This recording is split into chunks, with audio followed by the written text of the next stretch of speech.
we have to look at what actually wins votes. Baba was popular because he was a good mobilizer on the ground.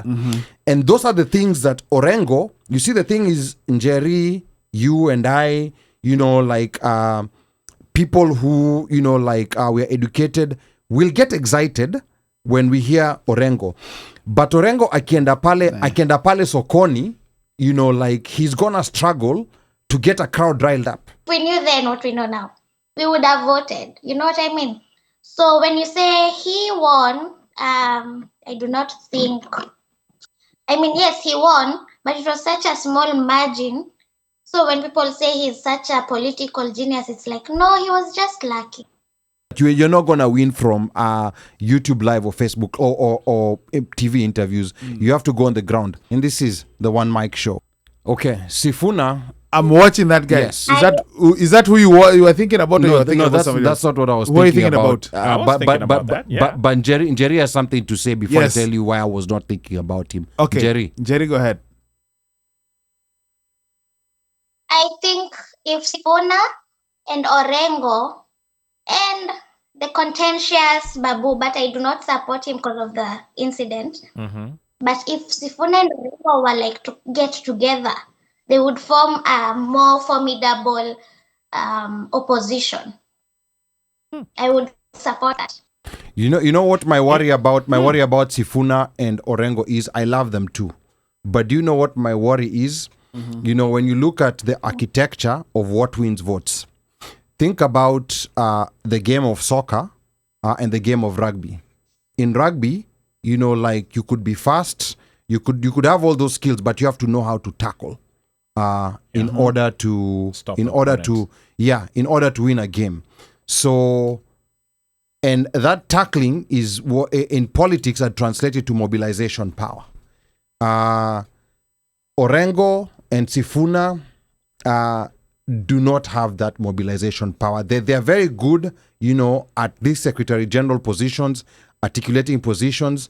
But when it comes to mobilization power, like if Sifuna went to... I will disagree. No, if Sifuna went to Wajir, are people going to listen to him? Yes. Probably not. Yes. Probably not. And that's why I'm telling you that's how elections are lost.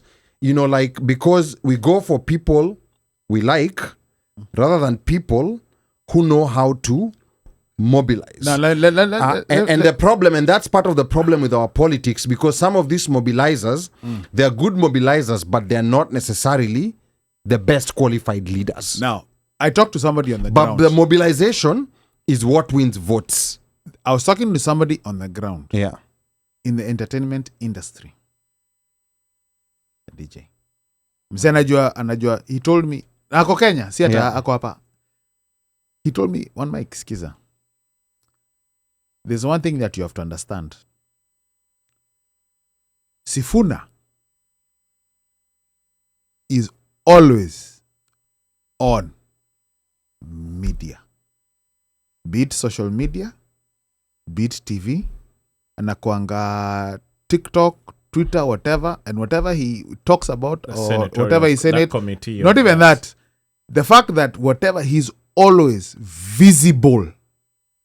Yes. Is always visible. Yeah. And case in point, alipoenda Bondo, when Baba was being arrested, when his name was called, uko kushangilia, alishangiliwa.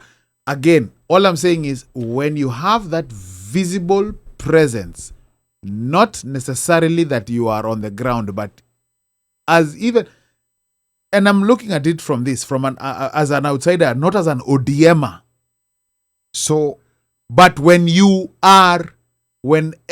ODM, as big as it is, with people and members from all over the country, that people know this guy. And then on top of that, Sifuna is always on media.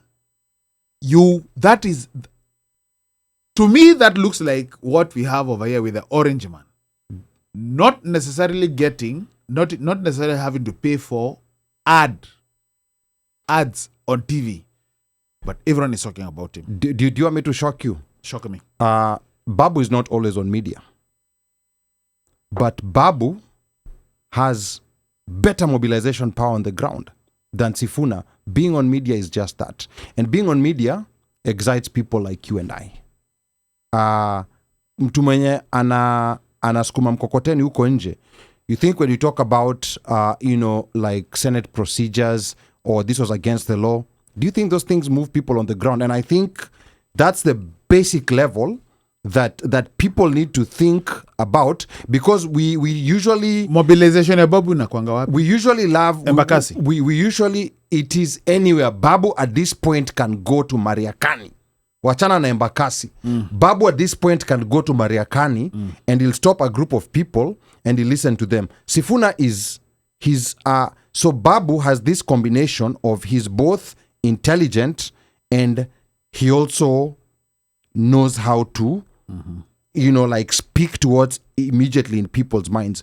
Do you know why politicians do you know why, for example, Ruto won?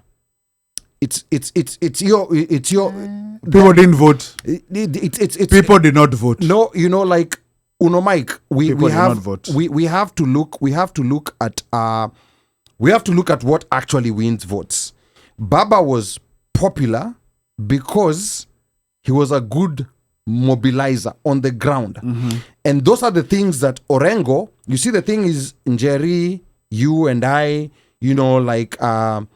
people who, we're educated, will get excited when we hear Orengo.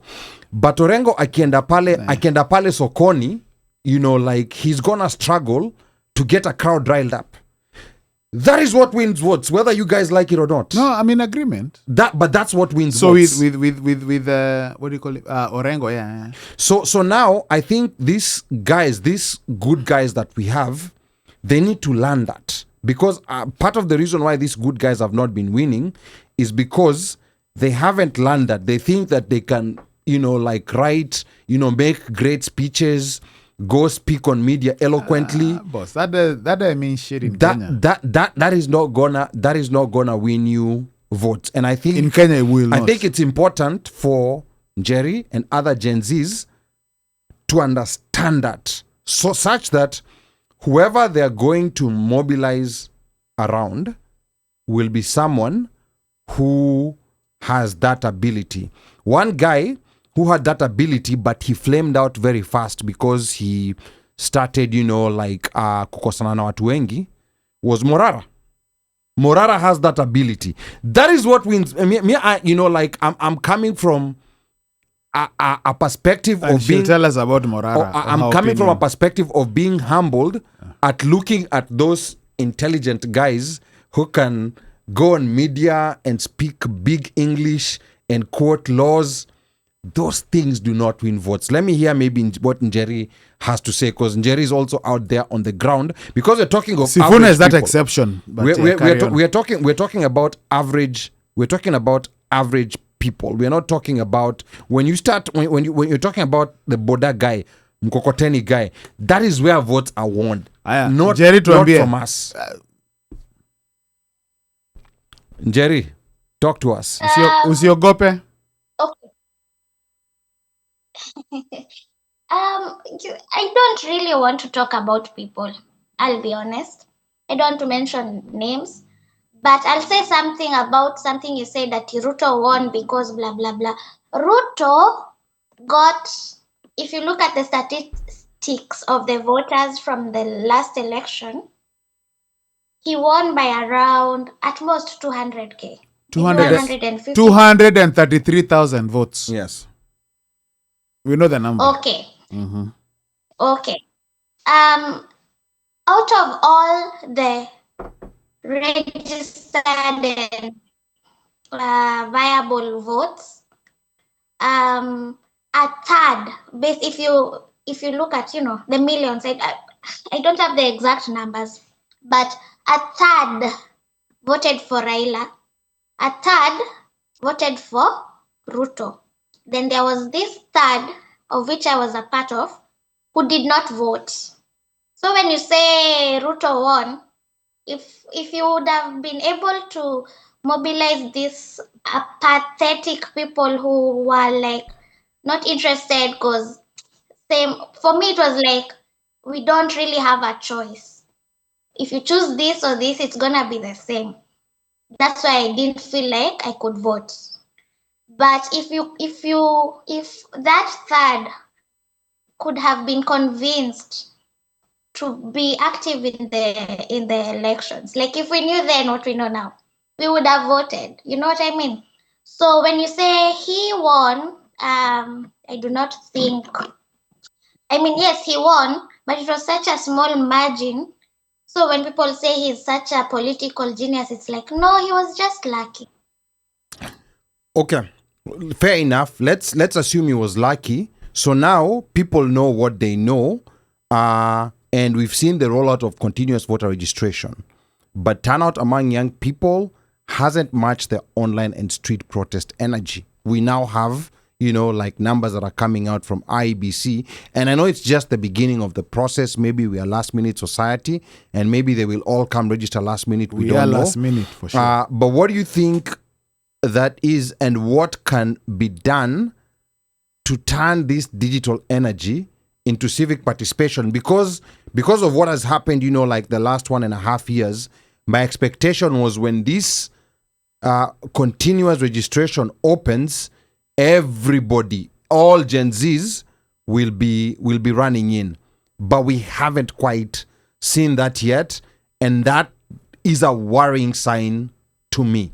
Because me, I was very sure these guys are gonna be flooding those spaces, but it's not happening. But I think Kenyans usually wait until last minute. But I'm with you on that. Yeah. I'm with you So Njeri, talk to us. I think Kenyans are just last minute people. I'm not worried. I think the same also happened the last time there was voter registration.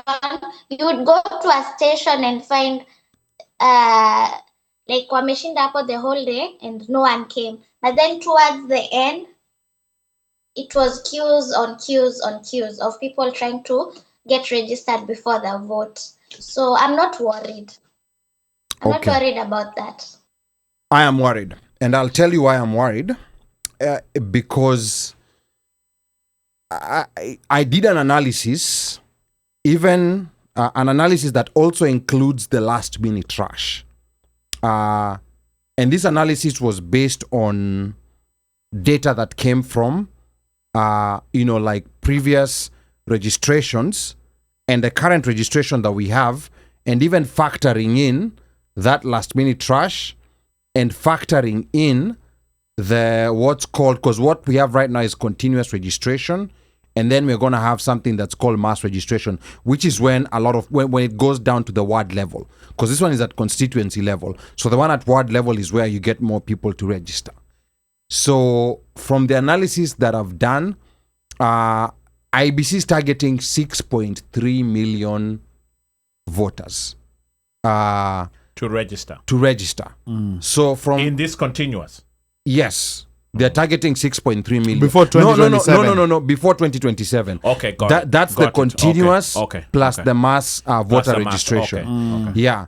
So when I did this data analysis based on existing data, factoring in that most people are gonna register during the mass voter registration, a lot of people are gonna go in last minute.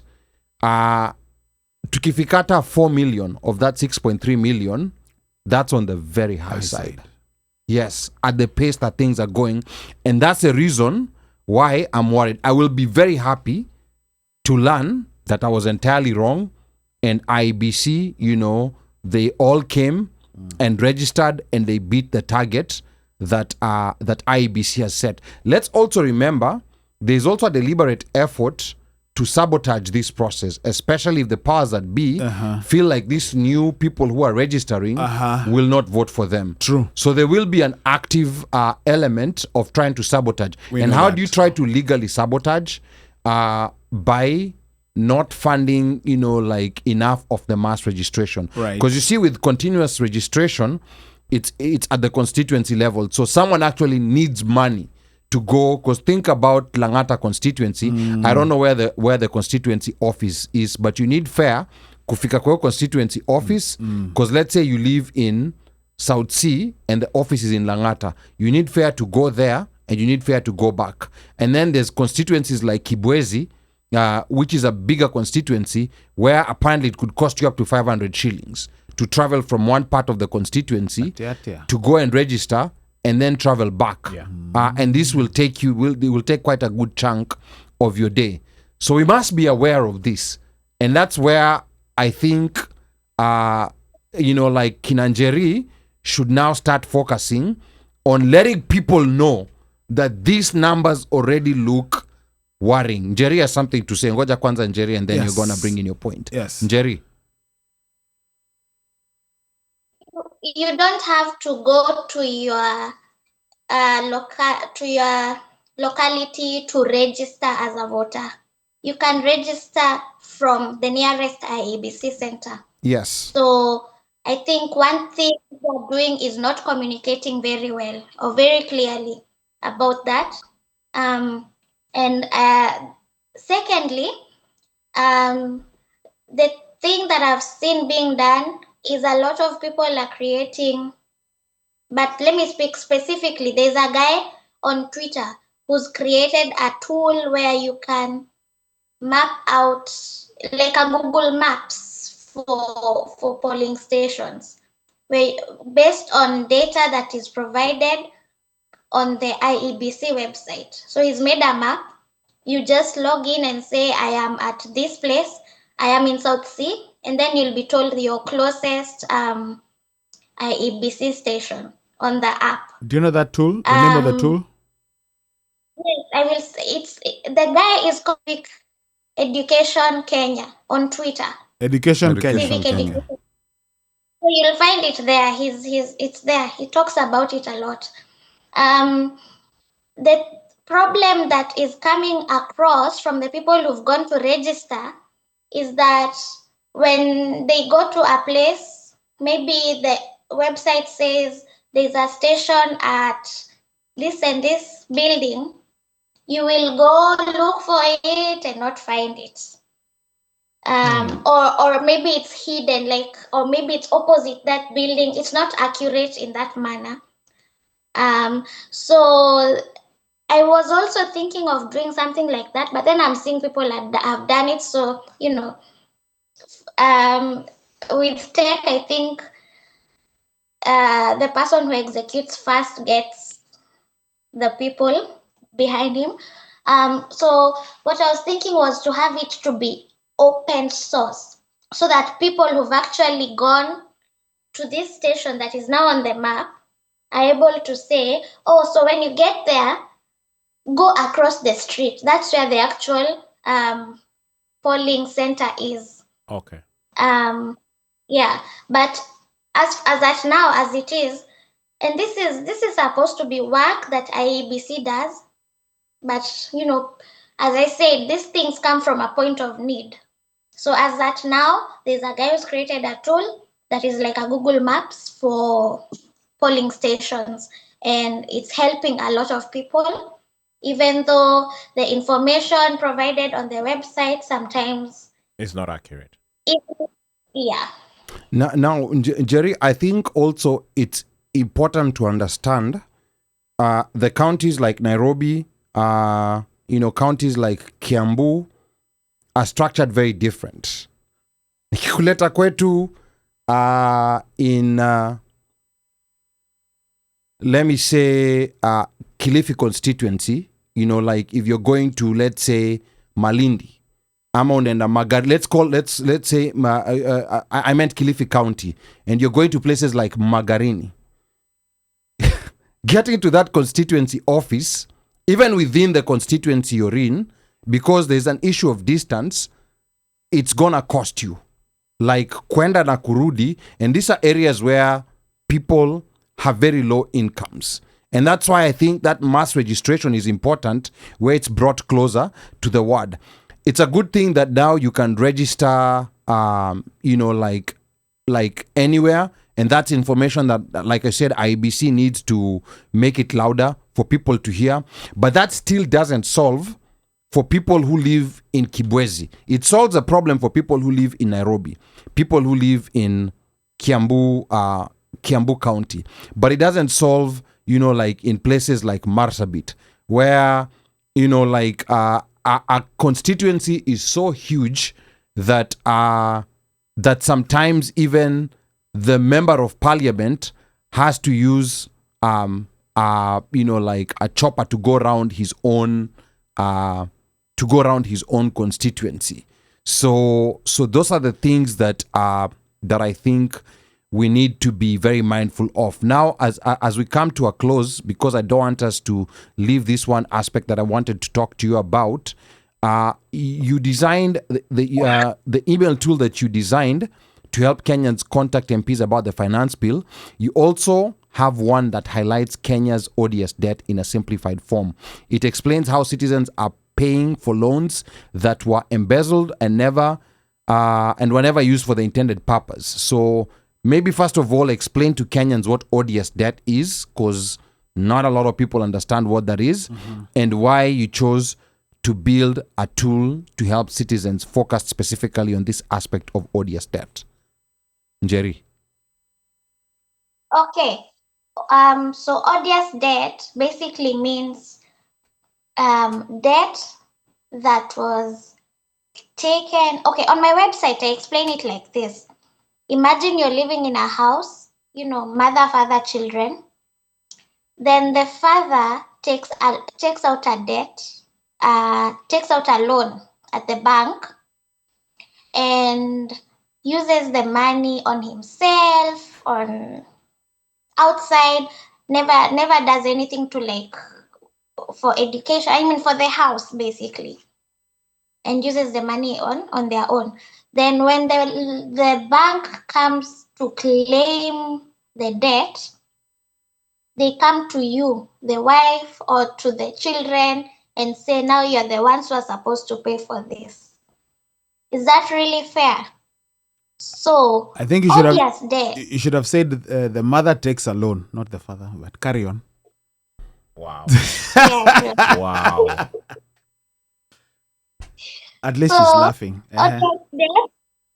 Odious debt is basically debt that has been taken by these leaders in an illegal manner. Then the debt is the loan that is taken is put in offshore accounts, and third, you cannot trace it to actual development projects. So the money was taken for the benefit of Kenyans, but it ends up benefiting someone's pocket. But then now when the debtor comes to ask for payment, like it's us who did not benefit from it who are being told to pay for it. So my website on odious debt is based on a filing by Okia Omtata that is in the commercial court, high court. So, full disclaimer, I did not work on the project. All I did was, like most Kenyans, I had been hearing odious debt, and I'm like, what is this? And I started, after my arrest, I started being interested in our budgeting process in a more intimate manner, because now it's personal. You've put me in the cell for this, so I have to know what is going on with this. Why did I go to prison for this? So when you're looking at the budget of Kenya, there's two sides to it. There's the planning side, and then there's the expenditure side. And when the finance bill comes around, and by the way, I learned something from being involved in all this, is that the finance bill process begins immediately after the other finance bill is passed, because it's passed every year. Yes. You have to budget every year. Appropriations. So after the financial year begins, they already start the process of now next year's bill. They go to the counties, they do focus groups, they ask, what do you need? Like, roads, hospitals, schools, and then they now formulate things from that county level, from that ward and constituency level, gets to the county level. It's a whole process before it finally gets to the point where they're like, okay, so here's the finance bill in May. Here is what we are presenting. Then, there's a period of now public feedback again. But remember, when they started, they were still involving the public. Whether or not they actually end up doing it is a whole other thing, because there's also something called a supplementary budget, which, let's say we are agitating against this finance bill, the government will be like, okay, we'll use this supplementary budget, but it's not now what has been worked on for the whole year to that point. You understand? So anyway, my point was that there is that budgeting part of it, which is a long procedure with 4 distinct stages, but I don't remember them. I don't have my notes here. They're back in Nairobi. But yeah. Yeah. And then there's the expenditure side now. Okay, so now they've budgeted it. They know where they are planning to get money from. So there's the one that they'll expect to get from taxes. Then there's the money they'll expect to get from internal borrowing. And there's money they'll expect to get from external borrowing. But do they actually stick to the budget? That is the first problem. Secondly, this money that they borrow, are there budget items or budget line items that are actually not involved, not mentioned at any step, but end up being used?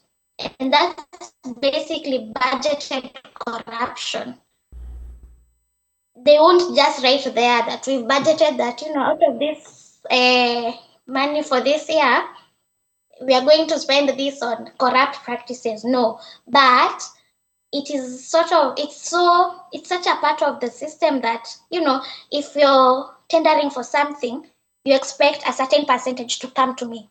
If you're a company from outside the country trying to set up something within the country, it is expected that you will bribe someone, So that's budgeted corruption without it being, an item line. And that wastes our money. And then eventually what ends up happening is, like right now, the budget that they budgeted for, I'm so sorry, I don't have my notes, but it was something like, let's say 4 trillion is in the budget. Yes. However, there's debt we have to pay. Yes. So being like 70-80%. Then there's the recurring expenditures. That is money for salaries. The State House budget we hear at this time they're eating 1 million a week. I don't know. I don't remember the exact figures, but there's money that goes to that is part of the budget actually. Then whatever is left, like our debt is so high that whatever is left after they do the debts and the recurrent expenditure is so little that it can only take care of one aspect of our budget. And our budget, remember, we are planning for roads, hospitals, schools, but then whatever is left is like such a small, like maybe 4 billion out of these whole trillions that now supposed to go for these many essential services. So what happens? They'll end up saying, okay, we'll just put this money in schools and ignore the rest. And then what happens? You go to hospital when you're sick, you have to buy actually, this is personal experience. My baby got sick, like really bad. it was July. He had a really bad cold. And we go to hospital. I go to the first one is a private hospital, and they're like, no, we have to admit. It's gonna be you pay a deposit of like 30K, and it's like, dude, Wow. I do not have that money, right? And your child is sick, like literally breathing like a tractor, mahoma zimemjaza. So I mean, I cannot afford this, so I go to Mama Lucy. When I go, so the admission area is 200. And if you have Shillings. SHA, take care of it. Then they look at the child, and then they tell you, so we need what do you call this mask thing? Oxygen. Yeah, The But asthma. for the mask. child, Yes. yeah. But we need like the child's version, not the Or big one. a Yes. ventilator. No. The mask that covers over your mouth and nini. Ventilator, yeah. It's ventilator, I think she's saying, yeah. Ile ya COVID. Yes, so we need that. Na hatuna. So you have to go look for it. Hey. Mtoto ni mgonjwa. Mtoto ako kwa mgongo. Unaenda ukitafuta, chemist by chemist. Mpaka inafika point unaambia, we enda tu kwa supplier ako Nairobi CBD. Unapanda matatu, unaenda unanunua hiyo kitu, unarudi, anakwambia haya sasa hatuna hii dawa na hii dawa. So unatoka tena unanunua. As in, And the whole time umebebana na mtoto. Sasa utaacha mtoto na nani na uko peke yako, and these are real things that real actual Kenyans are going through, where because the healthcare is not working, the roads are pathetic. Nairobi right now looks like a slum. I'm talking Nairobi CBD, as in it's dirty, it's messy, it's chaotic. You can't even just walk. Like unatembea unapata hoka ameweka manyanya hapo, ukikanyanga atakwambia wewe so nilipe nyanya yangu. Unataka kukaa inside, ndo hii boda inakuja, ndo huyu mtu wa mkokoteni, ndo hii matatu.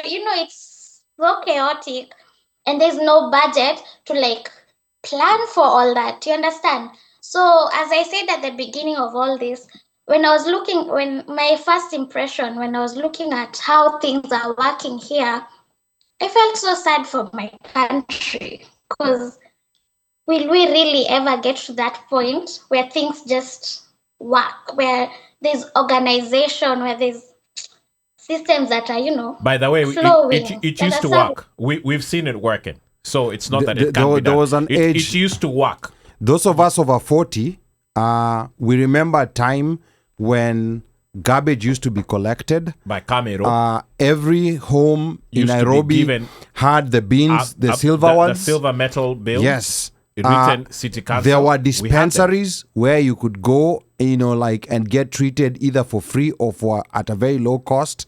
There were public schools. Cabinet ministers used to take their kids to public Correct. schools. I went with a lot of them to school. Yes. And we paid 173 shillings for CG activity. So these things have fallen apart so fast within a very short period of time, and something needs to be cured. I know Esther Mulusa hapa amesema I'm dumbing down Kenyan politics. For once I disagree. Esther, I've been in your school of thought, but one thing, there's that idealism that we all have. We all want to see Omtata become president. But does he have a formation that will win the presidency? Even Jerry will tell you, no, he doesn't. So I like looking at things. Grounded different. I like looking at things at that practical aspect. And I think all these good people who have good intent for the country, Maraga, I credit them, for actually throwing themselves in the field, especially Maraga. Maraga has given some direction, he's thrown himself out there. So I appreciate that. And to me, actually, I think right now, based on scores of who's actually thrown himself in the ring and is creating structures, even if polls are not looking good, I would say Maraga is another person that maybe the Gen Zs should also consider because he's creating structures, around himself. But the primary thing is that you have to learn politics. If you do not learn politics, you will perish.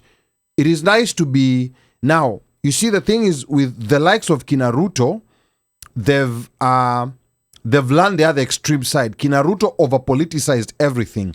So when you're all politics and then governance unashindwa, then you have a revolt. When you're all policy and you do not correctly manage politics, 2007 electoral violence. I know, Kibaki doesn't get enough blame, but that was mismanagement of politics that led to that. Yes. Overmanaging of politics leads to what happened with the Gen Z revolt.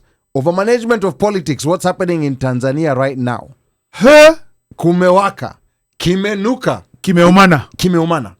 It is smelling there. It is smelling. When you try to overmanage the politics, then this is what happens. So we have to find that right balance. In as much as we like the Orengos, you see Orengo and Nyong'o, very smart people. But for them to win politically in Nyanza, they had to have Baba's blessing. I know Esther Mulusa will not disagree with me. They had to have Baba's blessing.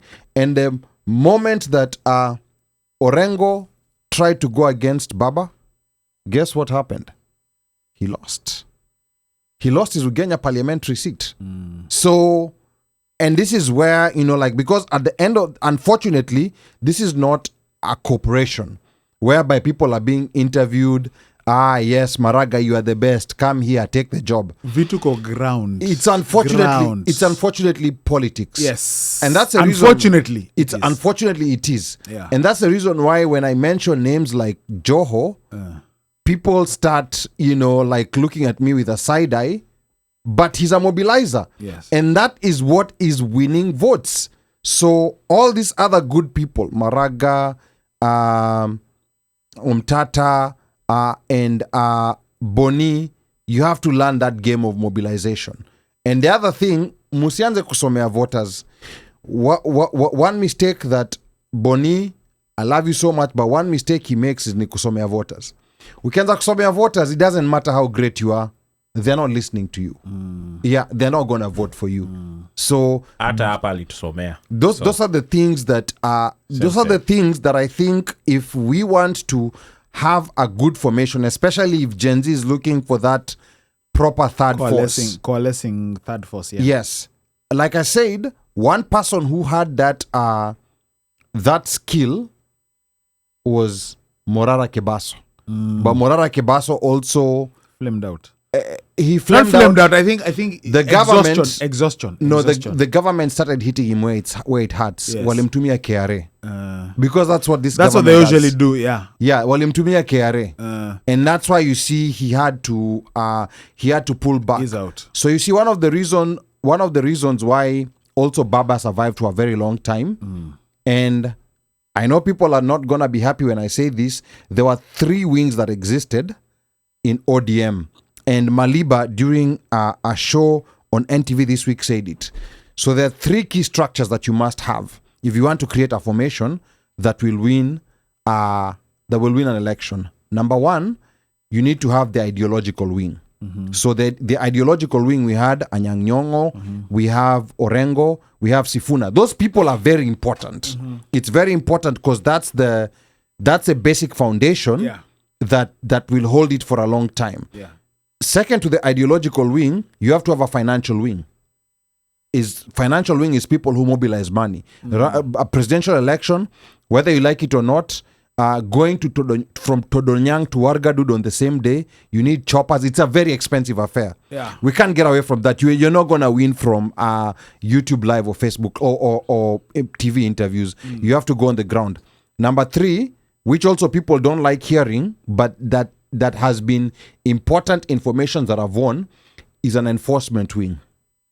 I know there was the famous Men in Black that ODM had, but Jubilee had one, UDA had one. All the formations that I've won, they have an enforcement wing, whereby, and here now I'm talking, now like the practicalities of politics, whereby Uno Mike is a candidate that I'm running against, and he's holding a rally, na hii rally yake na kani nzuri sana, nataka kwenda kuivuruga. There's boys that you can call really quick. And they go Unfortunately, manage. hopefully one day this thing will get away from our politics. But that's what it is right now. That's what it is right Currently. now. That's what it is right Tukubali now. matokeo. That's what it is right now. And we might see a change. Like the Gen Z revolt wasn't something small.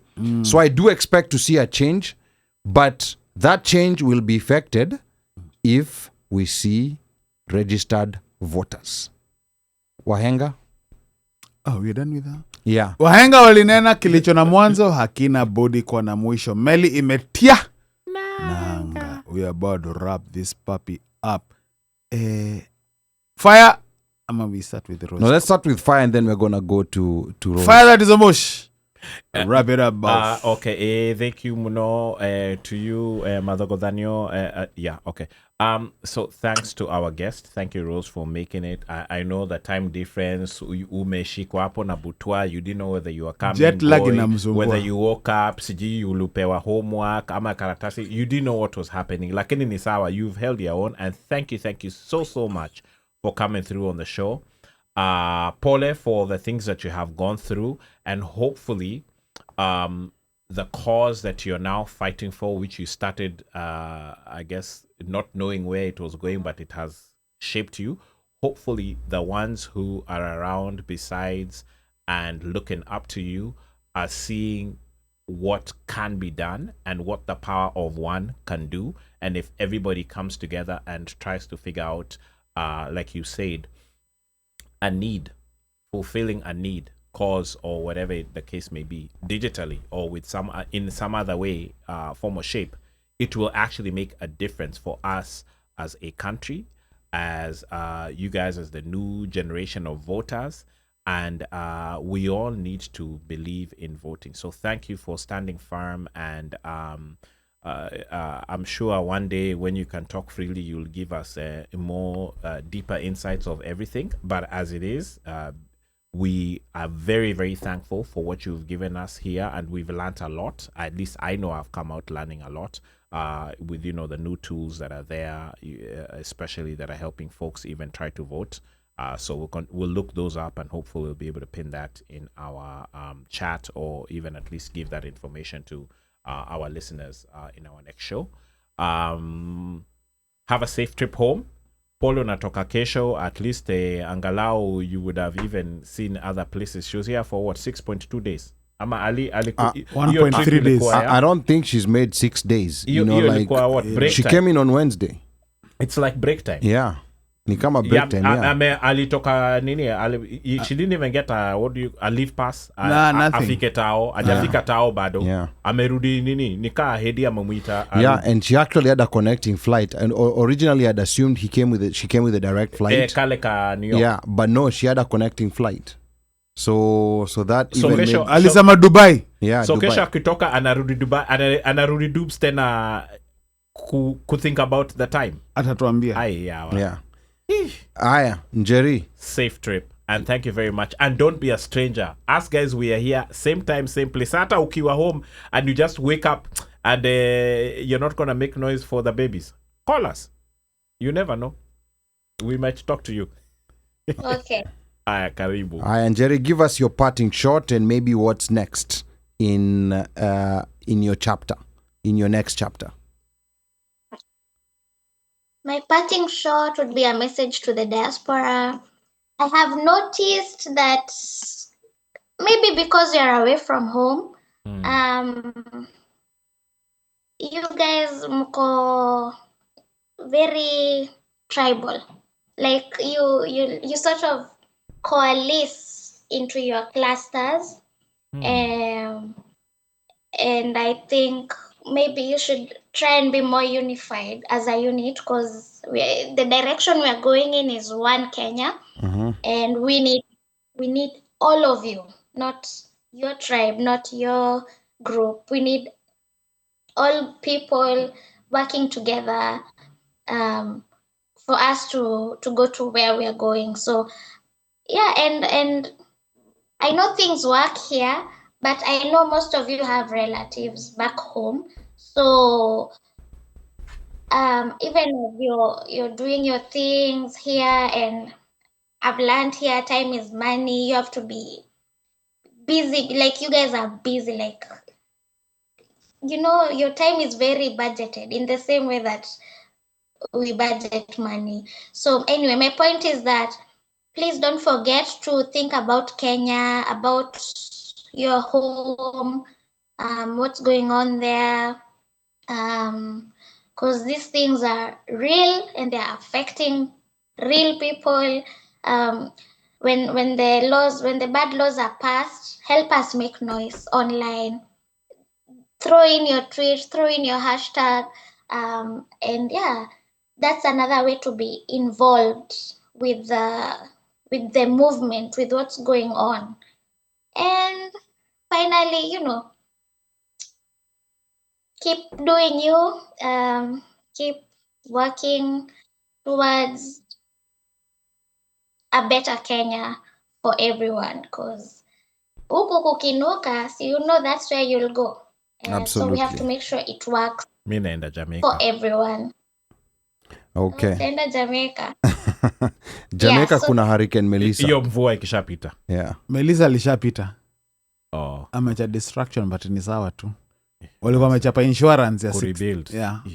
Okay. Yeah. Aya, sawa Jerry, thank you so much for coming through within this short. I think this is a record time of a Kenyan ever coming to the US and living within 2 days. That rarely happens. Pengine alinunua umbrella. Yeah. Umenunua umbrella at least? Yeah, that rarely happens. But at least you've gotten to enjoy New York, even despite the rain. Yes. And the weather everything. has been terrible. Yeah, so I think, you know, you'll go back home with a whole different experience and a different story to tell, And, yes. especially when it comes to, because we've lived here for so long, we take it for granted that things work, that you go to a hospital, that roads, you know, like they just work. There's no police, there's no traffic police trying to control traffic, but, you know, things just work. We sometimes take it for granted because we've lived here for so long, but this is something that especially people who are coming here for the first time notice very quickly. If you need to get your license, you don't need to know anyone, you don't need to pay anyone. It's a straightforward process. You just go quick kazi kwisha, and you're done. So yeah, the one last thing that the one message I want you to take back to Gen Z, Jerry, because I was really excited by what the Gen Z has been doing and the direction the country is taking. But it is important, even within the activism space, to start looking at the different parts that win an election. Because at the end of the day, it's the leaders we select who are going to determine whether we're going to cure all these evils that we're trying to fight. So I think it's important to figure the building blocks of what wins an election. And of course, we are at a disadvantage because we're trying to do things the right way. So for example, if it's money that is needed, what exactly is this money being spent for?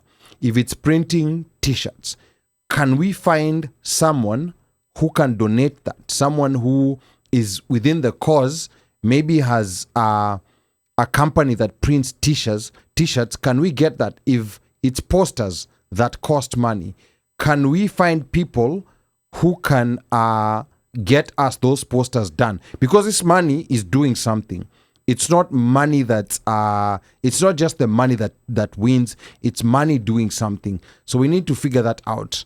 And then also learn the mobilization part. Learn why, and I know this is a very horrible thing to say, go and understand why Oscar Sudi, a semi-illiterate person, won an election in his constituency. People need to learn. People need to understand. To read something. No, people need to understand that he mambo ya, you know, and I know people get, especially those of us who are educated, we get irked when we are told that you have to speak in a way that regular people understand you.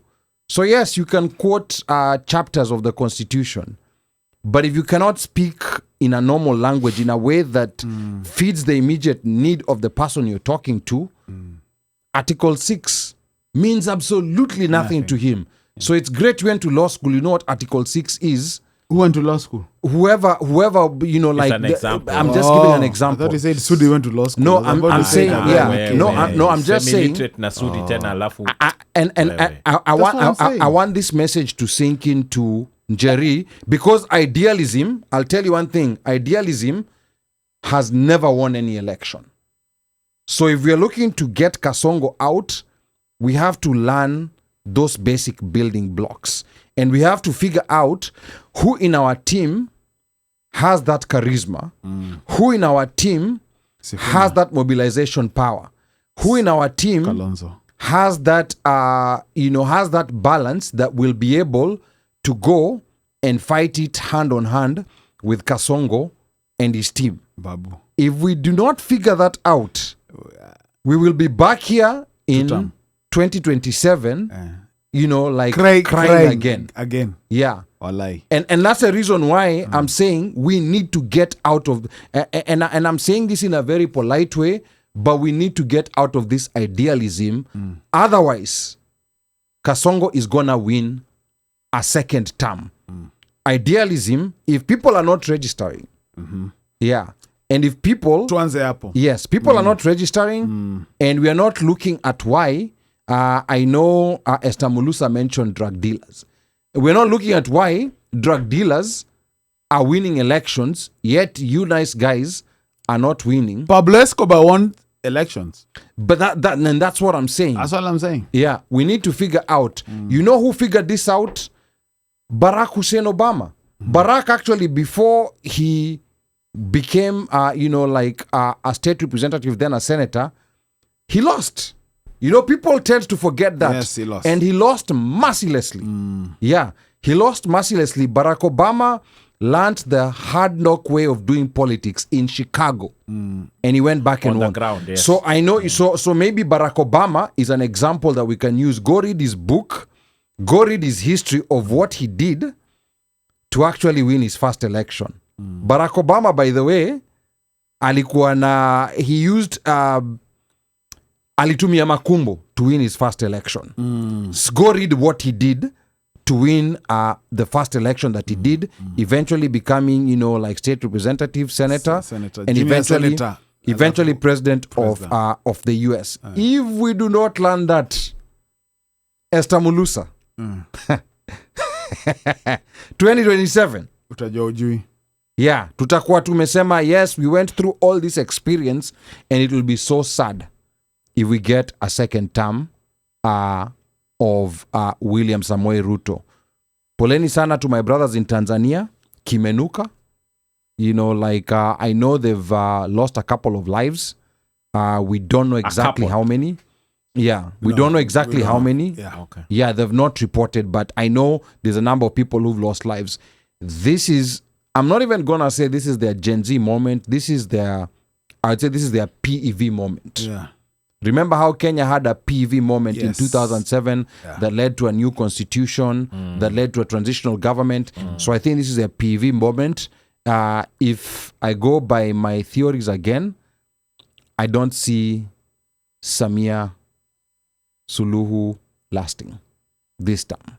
I just don't see that happening. Have they are supposed to declare tomorrow, right? I don't know when they're going to declare. I think they had said they're supposed to read it tomorrow. But that declaration point, that's going to be another inflection point where things are going to get worse. Kaende. Yes.